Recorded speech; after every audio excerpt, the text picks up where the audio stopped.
About 5 years ago for the first time on an all-electric racing series. So let's see what presentation they brought along. So this is about 3 weeks ago.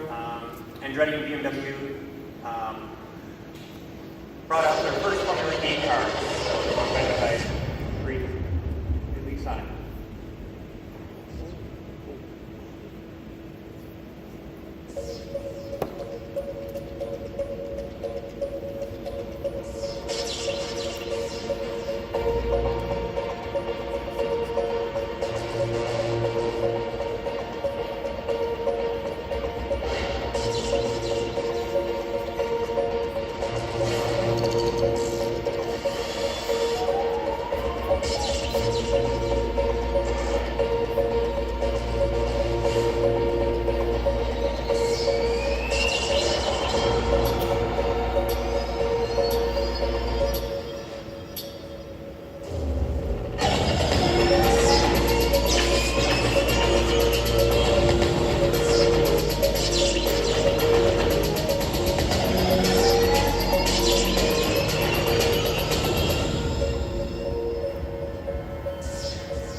So Formula E is a series that started about 5 years ago. It's the first fully electric racing series in the world.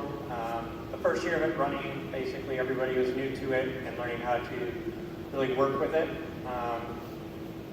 And at the time, not many manufacturers were involved. It was a lot of small teams from all over the world, and the series really took off, drawing the interest of a lot of manufacturers such as BMW, who we've now been working with on a regular basis for about 2 years. This is their first release of a powertrain and drive system in the program. So this is something new that we've been working on and something that we've really been pushing the limits with to try and really evolve the series and the program. Obviously it's new development every year. This is a car that you saw there was brand new for this season 5, which starts in about a month and a half. And something BMW is really pushing is their electric cars. They have a wide range, and something unique about Formula E is it takes the racing series to the city streets for the most part, instead of going to permanently built road circuits. So we race in places like New York City, Monaco, Paris, Berlin, right in city centers. Hong Kong is another example. So bringing it to the people where they expect to and hope to sell their focus of electric cars, as opposed to places where you need a much greater range of a car. So electric cars are perfect for those areas where you have short trips here and there to get through the day without any issues with charging of the car. So it's a different focus than, say, the Indy 500 here, where it's a long race on a permanent track. So it's just a different function. Obviously, BMW has a lot of different cars that they make, either full electric or hybrid. They have the i3, the i8, and the X5s as examples. They've taken the people that worked on developing those cars for the street and brought them to the race program, which is something new for BMW. They've always had a race program or a production program. This kind of was their first attempt at bringing everything together because of the knowledge that they had on the production side versus what was in the racing team. So it's been really a new venture for all of us to figure out how to work together, bringing people who have been in laboratories and the production side to the racetrack and having them perform in a much quicker turnaround and that type of thing. Just something that they weren't used to, they haven't been exposed to. So it's been a unique experience in that, just trying to get people used to working in a much different, more wrapped up, quicker turnaround, because they're just something very different for them. Obviously BMW, bringing them on board and working with them as opposed to doing our own powertrain as we've done in the past has really brought what we have accessibility to as far as development to a whole new level. It's been very different for me, just going from a small program with limited resources to a program where, you know, have kind of unlimited resources. The first couple of years of racing, we would take 4 or 5 engineers to run 2 cars. For the first test of this, we took 45 engineers. So it was a slightly different process to get used to, since I was supposed to be running the whole program and working with all of them and getting everything achieved. So it's been a very unique design on the car as well, much different than what most people are experiencing and have seen in the past, because of the fact that with the requirements different, you don't need to fit in a fuel cell as people think of it for gasoline or other fuels, but we have to instead carry around a much heavier battery and make that useful and perform with the car, make sure the balance is correct, make sure the performance is where it needs to be, and then get that most efficiently to the powertrain and then to the drive wheel. So it's been a big challenge, something very unique, and obviously there's a very limited group out there. So it's been a big challenge. And then BMW's design and trying to make sure they bring everything that they want image-wise and performance to help sell their product, as they see, because of the way Europe especially is going and the mandate for electric vehicles in the next 5 to 10 years. This is a big push for all of the European manufacturers, and they have a lot of involvement from all these manufacturers in Formula E now over in Europe. So it's been unique in trying to make sure they get the design that they want and get the results out of it, which is obviously still the focus of the racing program. So, you know, it's been a big challenge for everybody to make sure we get what we want out of it, and it's been a long 8 months of running the car, trying to make sure we get the best out of it. For us, it's by rule, it's a rear-wheel drive vehicle only, so that's been something unique for us.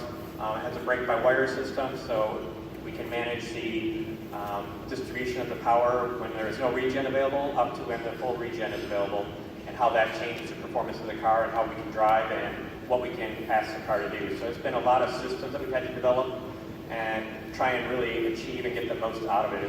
It's been something new for all of us to learn, and it's been a big push for the last 6 months to really develop all this.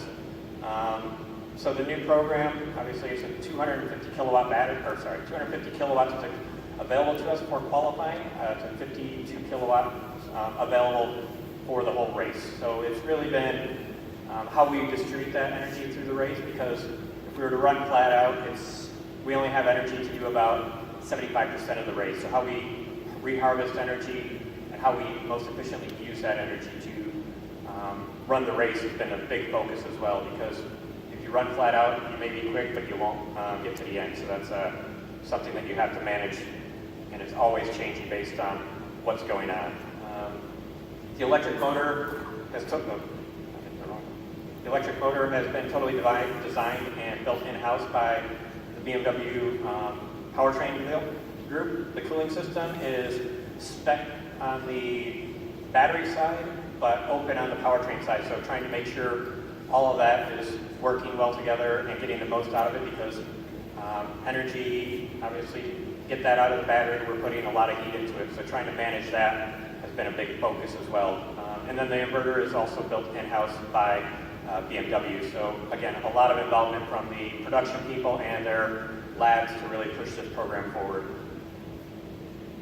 Kind of a comparison between their i3, which is kind of their most commonly seen car on the road, versus what we have. Obviously, we're much more advanced, thank goodness, and hopefully much quicker. So it's been an interesting evolution. A lot of the people that have been on the i3 development were brought over for this, and now they're taking some of what we've learned already back to the new evolutions of the i3 and the i8 in the coming years. So Andretti's involvement in this has been new, as we were one of the first teams to ever join the Formula E program, and we've been in it since day one. First year, everybody had the same car, and that was an interesting experiment just for everybody to learn how to run the car.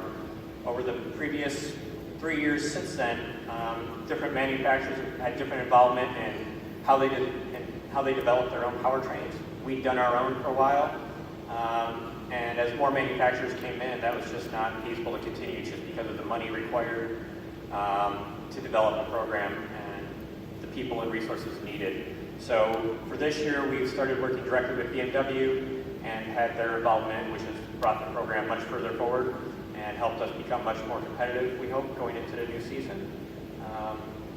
Obviously, 2 drivers as we run 2 cars.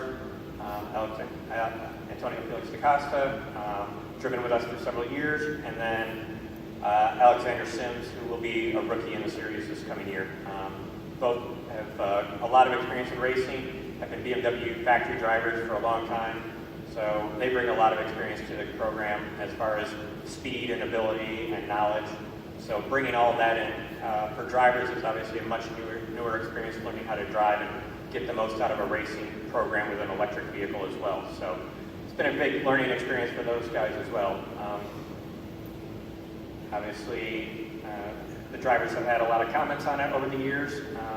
Both of them find it very challenging, but a great experience, and they find it as something that's really interesting and something that's evolving and that they're fortunate they feel to be in front of, because definitely motorsports, with the way the manufacturer's interest in this series is going that way. Currently there are 11 teams out there, each running 2 cars, and currently out of those 11 teams, 10 of them are directly connected to a manufacturer, be it BMW like us, Audi, Porsche, Mercedes, Renault, Nissan. So this is definitely the direction that the manufacturers see it going, and therefore the drivers feel it's an important place to be to push their careers forward as well.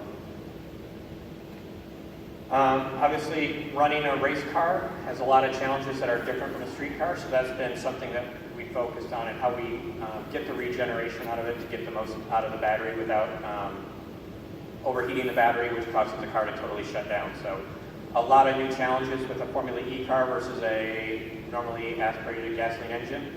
So that's been a challenge for everybody to work on and learn. And the development in the past 4 years from where we started to where we are now, to do the same length race, we now need 1 car versus 2, and the battery weighs the same amount, but the basically energy density is doubled. So in a 4-year period, the development has been quite amazing.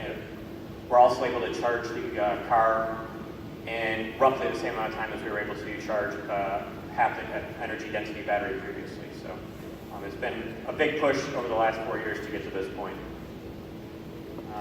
This is the upcoming Season 5 race calendar. As you can see, very much a globally run series all over the world at this point.